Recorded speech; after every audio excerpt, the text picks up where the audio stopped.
Ready? Mhm. Yeah. Okay, go live. We're going live.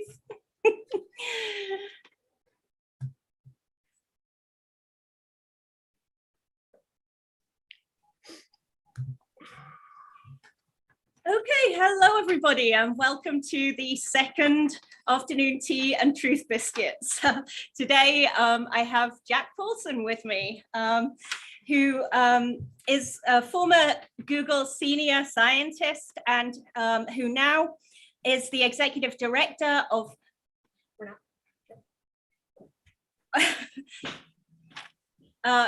the executive director of Tech Inquiry, a non-profit set up to uncover the tech industry's role in surveillance and US military weapons systems.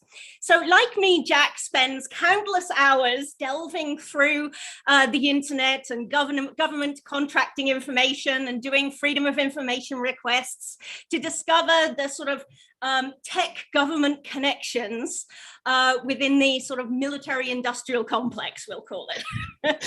Get that dust that old vocabulary off and let's see if we can bring it into the digital age. So this obviously was fascinating to me, having done a lot of work for my my own book on propaganda and counterterrorism, looking at contractors and think tanks. And you know, around the time that I was experiencing revealing Cambridge Analytica, Jack was going through some similar very exciting and important I suppose truth-telling of his own. So we'll move on to that in just a second, but just to sort of, I wanted to say how, you know, how incredibly inspiring I think his story is. I think this is one of the people I think, you know, most impresses me in terms of, you know, people who are at the cutting edge of trying to dig deep into the hidden realm of influence and national security, which is really very difficult to research. And he's doing fantastic work. So one of the things that he's been looking at recently is the sort of think tank nonprofit world, and many of, you know, the people in the audience I think will have heard of a lot of the private companies in this area, sort of Palantir, for instance, these kinds of intelligence and surveillance firms that are becoming so omnipresent in news stories around tech now, and raising, I suppose, a little bit of concern around, well, a lot of concern around some of their activities. You know, Palantir obviously was also linked to the Cambridge Analytica scandal. And so while everybody's probably heard of that one, you may not have heard of some of the other companies that Jack has been investigating. And I thought one of the really great things about bringing Jack onto the show is actually to sort of open up this industry a little bit more and to introduce you all to just how big and complex this is. This isn't just about one firm. This is about a whole change in the way that governments navigate the international security environment, and the way in which that has become progressively more and more, I suppose, commercialized and privatized, and become a really big, major part actually of our civil society too. So I think it raises an awful lot of really interesting issues and questions. So I just want to, you know, ask Jack, first of all, to talk a little bit about, you know, how he came to this. I'm going to take a few sips of my new tea, which my guest last week kindly mailed me all the way over from California. She even bought me a little infuser here, and I have Russian caravan tea, which is very exciting. And our couple of little truth biscuits over here. And I'm going to sit here and ask Jack just to tell us a little bit about his background, because he's got a fascinating story when it comes to, you know, going in and working at you know, important company like Google, and then what he discovered from during his time there, what the the growth, I think, in his activism and advocacy on surveillance. So I was hoping you could just sort of tell us a little bit about your origin story, if you like, Jack. Welcome to the show. Thank you, and that especially for the extremely kind introduction. I found your book on propaganda and counterterrorism incredibly enlightening. So, I very much appreciate hearing kind things.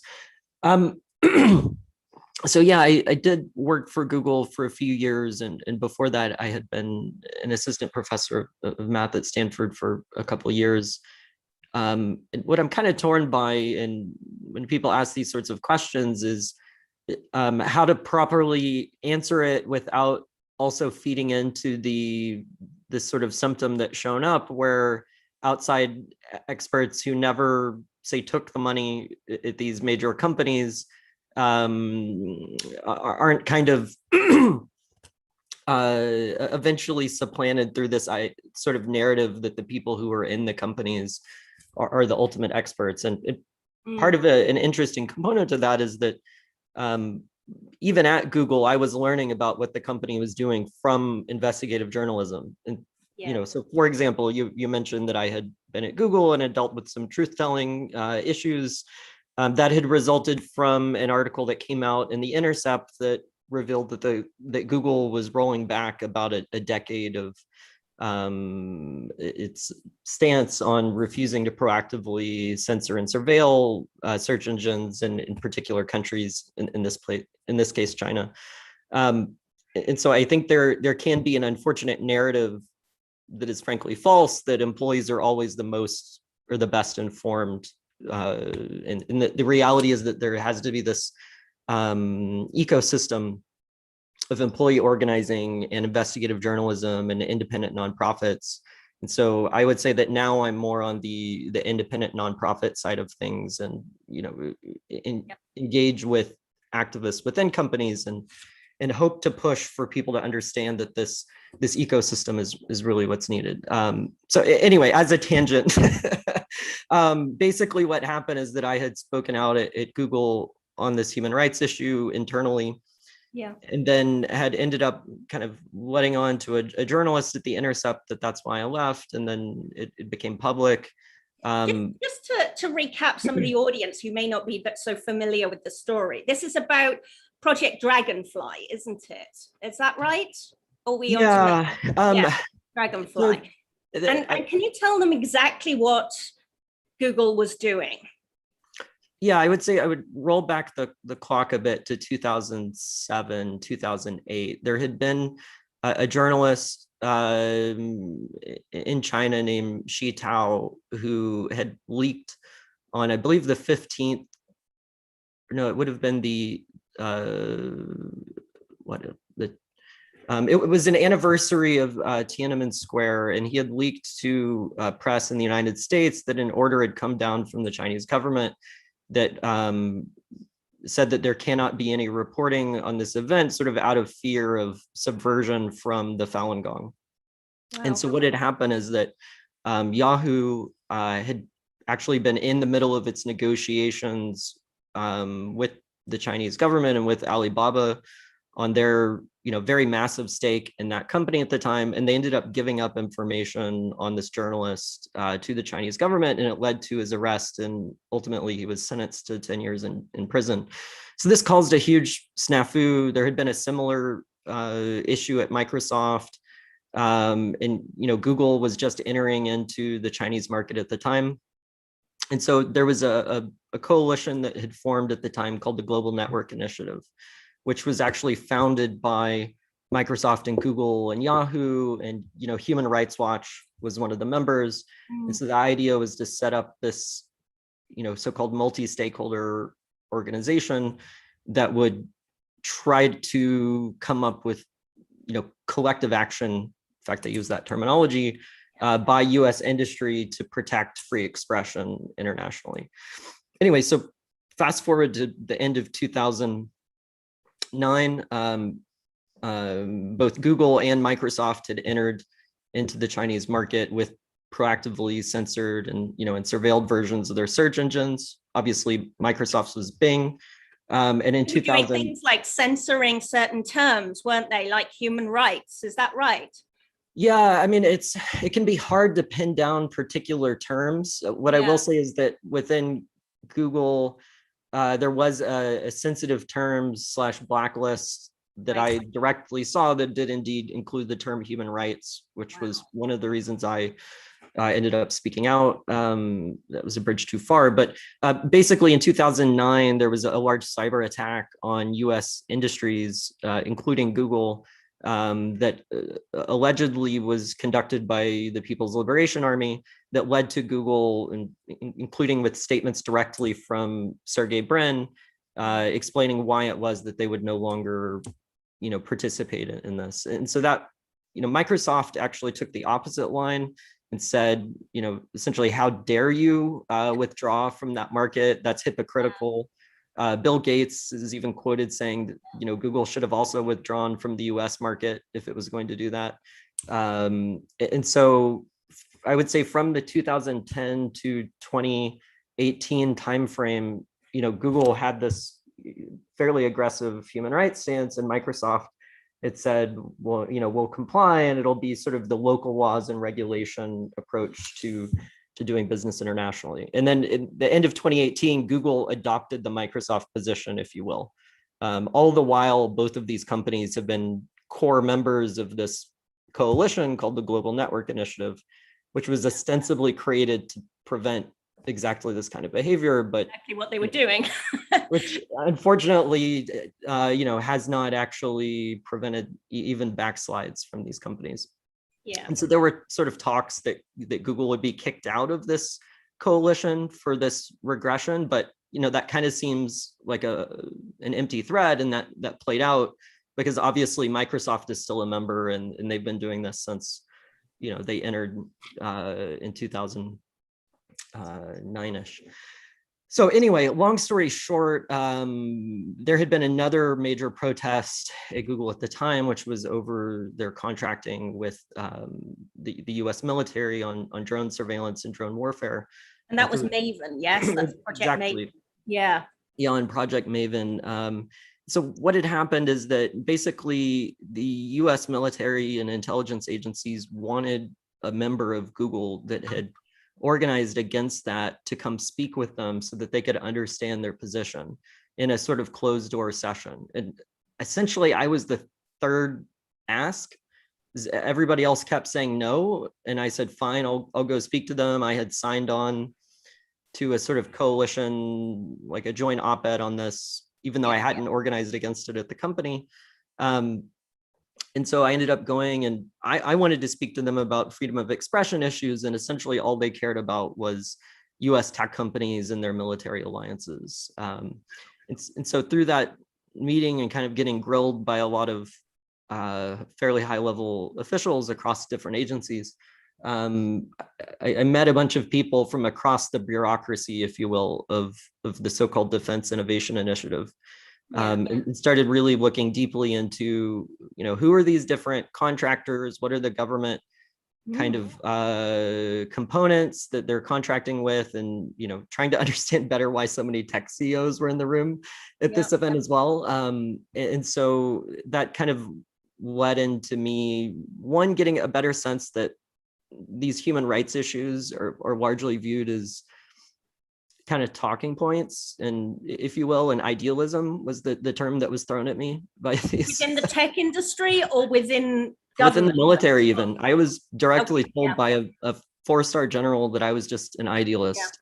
And that what really mattered, one was, these relationships between the tech companies and the US military, and then two, that US industry would engage with foreign governments. And that was, that terminology of engagement and idealism was the preferred rhetoric. And also I was there to see a Google executive try to outright deny that Project Dragonfly even happened, which was kind of mind-blowing. Wow. But anyway, so I would say that kind of, it expanded a bit of my take on these things, that, not that human rights and freedom of expression aren't important, but there's sort of, I think there can be a very misleading view of the world to if you take purely the freedom of expression view of the world, you miss a lot of the power play between tech companies and the government that are actually driving many of the relationships, whereas freedom of expression is kind of the values you try to hold them to, if you will, that maybe behind closed doors they don't really want to. And so and is it really in the tech companies' interests as well to I think do things that challenge the US government? I mean, that's a really important question as well, you know, here, and any market indeed, you know.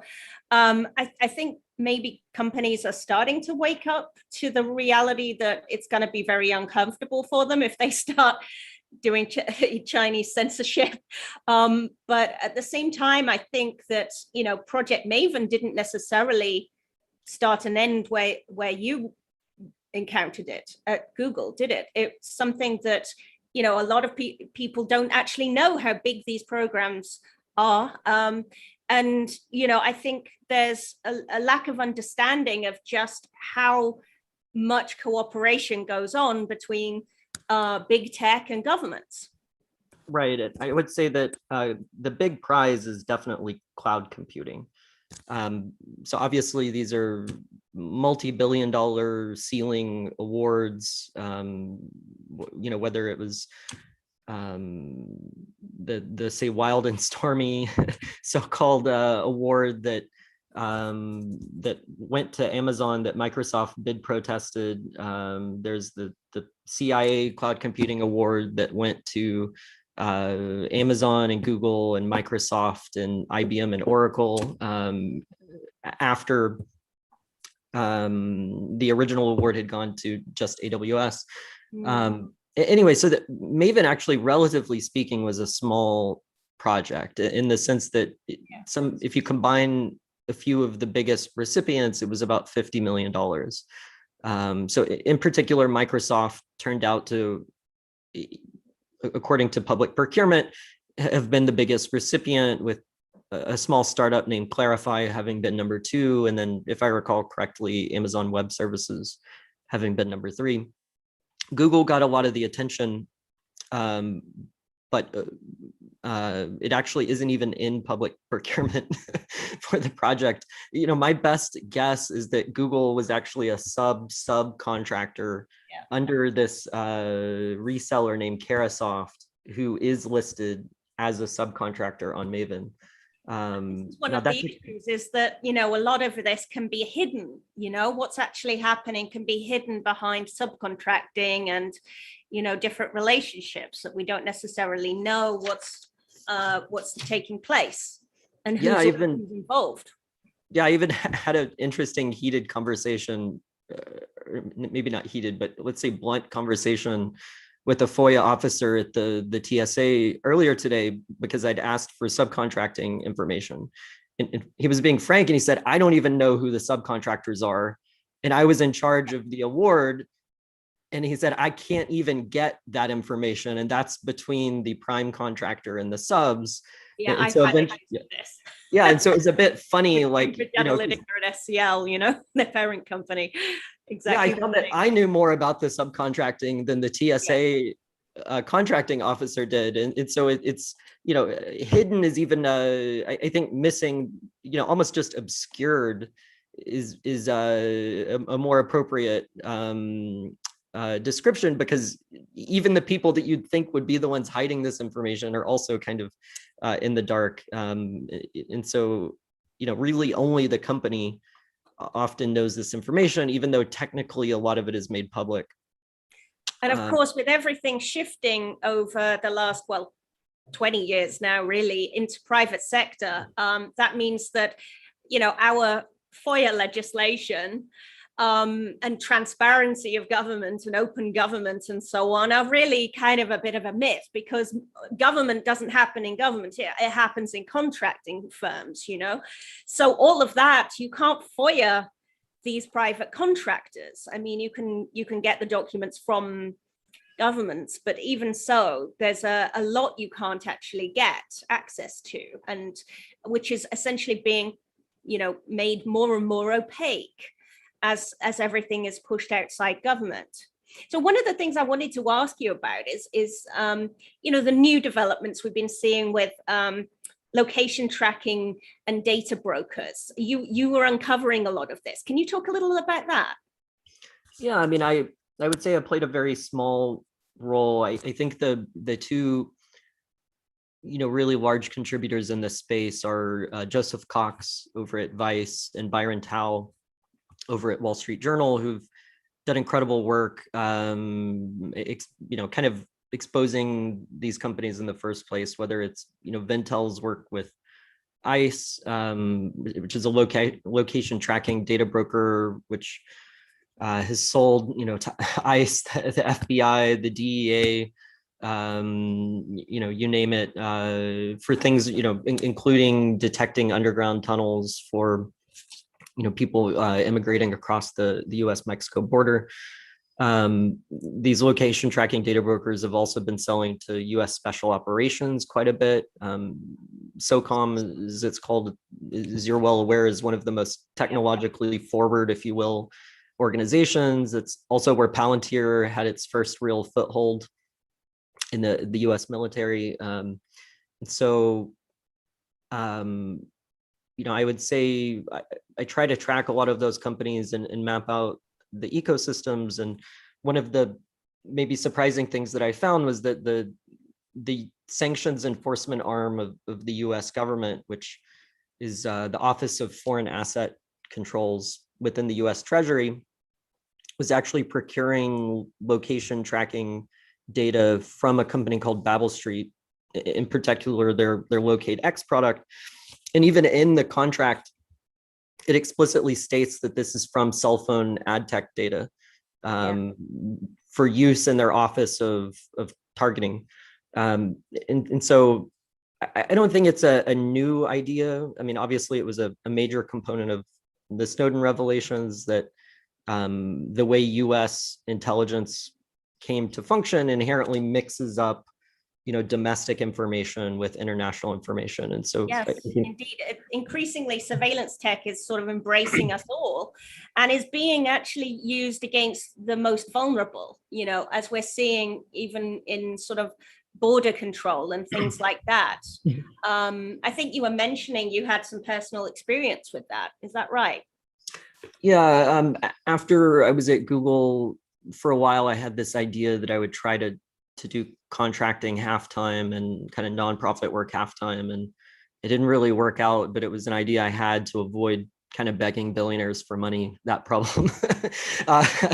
And so I ended up trying to work a lot in the humanitarian technology space, and very quickly I realized that was not for me, because you ran into really thorny issues, frankly, including people very frequently asking you to use location tracking data for, ostensibly humanitarian purposes, like, maybe tracking refugee flows to try to predict where there would be conflicts. But then I also ended up having actually becoming a PI on a ward through FEMA, which is the Federal Emergency Management Agency, on 911 response in the case of power failures. And obviously FEMA is part of the Department of Homeland Security. And so when I went to the kickoff meeting for this award, it was through the Science and Technology Directorate of DHS. And they even made clear that whatever technology they procured would be used at the US-Mexico border if it was possible. Oh, wow. And so even as someone who— How did you feel about that? Well, I stopped working on that contract pretty quickly. It was kind of funny because this official, kind of prefaced his comment with, "I don't want to get political."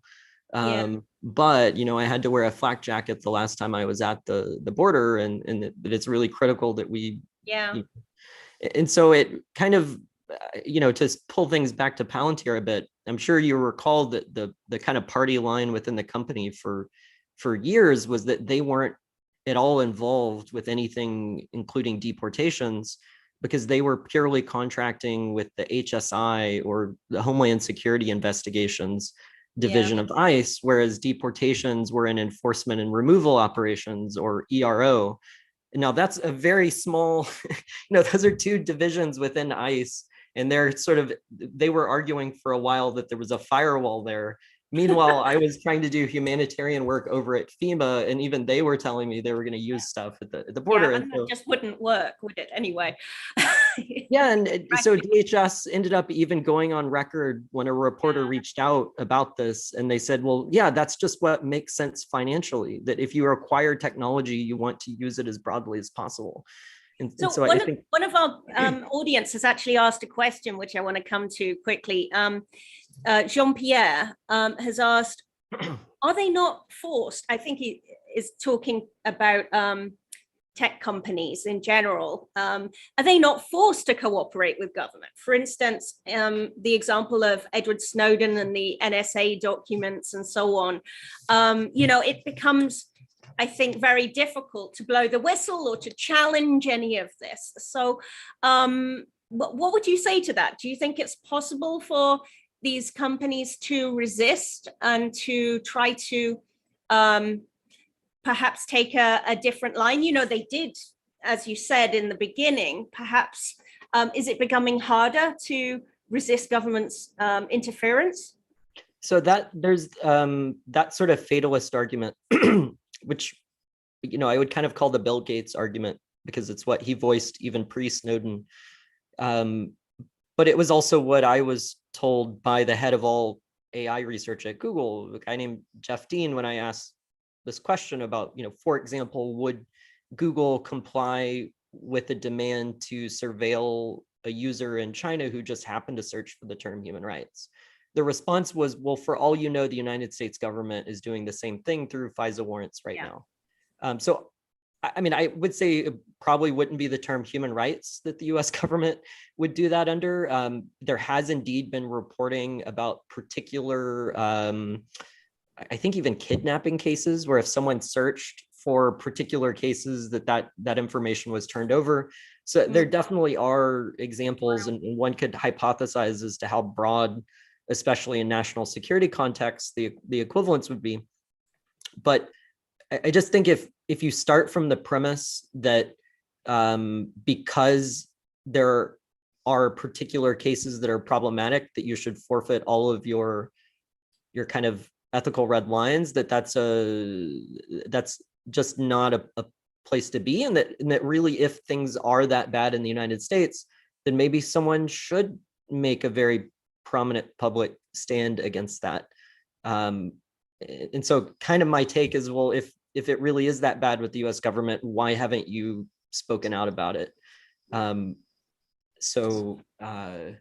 that. Good point. And just to finish off, I'm going to have one nibble on one of my Truth Biscuits. This says, I'm a risk taker. The Girl Scout cookies for rebels. And I wanted to ask you just about, to talk a little bit about the think tanks that you've encountered on this scene, and what on earth are they doing in this business in the first place, but also, the links to the media, okay, because journalism organizations are also somehow connected, and this seems a fascinating, and perhaps for some people anyway, unexpected dimension of your work, of your findings. Yeah, it's been, let's say, controversial and annoyed some of the journalists that it touched on, to put it that way. So basically, as you're well aware, I try to focus on techniques for digging deeply into procurement data, and subcontracting has been something people tended to largely ignore. And if you look at subcontracting relationships involving location tracking data brokers, there were two cases that I found were the prime contract, or you can think of the main award from the government to a company, and then that company subcontracts to other companies. That within that subcontracting network, you had both location tracking data brokers and prominent think tanks. And that actually showed up twice. One of them was with the Defense Intelligence Agency, and a company called X Mode Social, which had infamously been sourcing data non-consensually from a Muslim prayer app named Muslim Pro. And the scandal was big enough that they actually changed their name to OutLogic and were acquired by a company named Digital Envoy afterwards. Within that network was a sort of digital think tank that's actually, in their words, powered by Palantir, called C4ADS, the Center for Advanced Defense Studies. And, to be clear, so what is a matter of public record is that C4ADS received $250,000 to sell to the DIA bulk data. And that one of the other subcontractors was this company, Xmode Social. Now, C40ADS, when I requested comment, told me they don't even know who Xmode Social is, and they can't say anything about what their contract is with the Defense Intelligence Agency, but they're proud of it. Yeah. Meanwhile, if you happen to Google this company, you'll notice that they are one of the most cited, quote, nonprofits when it comes to violations of US sanctions on other nations. So for example, China, North Korea, Iran, C4ADS is not usually, but very frequently the partner to the journalist in the investigation, whether that's the New York Times, BuzzFeed News, the American Prospect. It's kind of, even in, let's say, progressive outlets, this is a thing. And again, this company openly brags that they're powered by Palantir. And in fact, Palantir retweets their articles to promote themselves when they come out. So that this is not, obscure. Yeah. It's just that it's kind of erased from the reporting. But people somehow do not see this within journalism. What? How is that even possible? Well, and you get these same journalism organizations reporting on lobbying and so on. Yeah, what I'm told by journalists is that think tanks just make really good sources. And so I think you just have to, take a little bit of a critical eye that journalists really like good sources. And there's going to be a kind of price to that, which is this influence. And so the other case I wanted to name was from the kind of between two organizations, the US Air Force and then the Information Operation Division of the Army's component of Cyber Command. Very explicitly, it spells out the details of the fact that this contracting is for information operations, using, information technology, and the subcontractors included Ventel, which we talked about a little bit before. And then also the most famous national security think tank there is, CSIS, or the Center for Strategic and International Studies. And then the other subcontractors included like drone surveillance companies like Sierra Nevada Corporation, satellite surveillance companies like Maxar, and then some kind of, well, in both cases, there were Palantir-esque companies. In the case of the DIA award, it's a company named Big Bear, and then another company called Black Cape. And in the case of the INSCOM award, it was a company called GeoSpark Analytics. And so, yeah, there's very much an ecosystem. Palantir is definitely the giant, if you will, but. And where do you think, so one of the tweets we got, we need to wrap up soon, but one of the tweets, in advance of the show was asking, about the future of AI and, big tech involvement in these industries. Do you have any thoughts on that as we wind up the show? It's very broad. I would say, if I can answer broadly as well, my concern is that kind of with the shift from like highly classified, say, secret satellite surveillance into much more AI running on open source intelligence, that's leading to a lot of shifts in what kind of intelligence even means.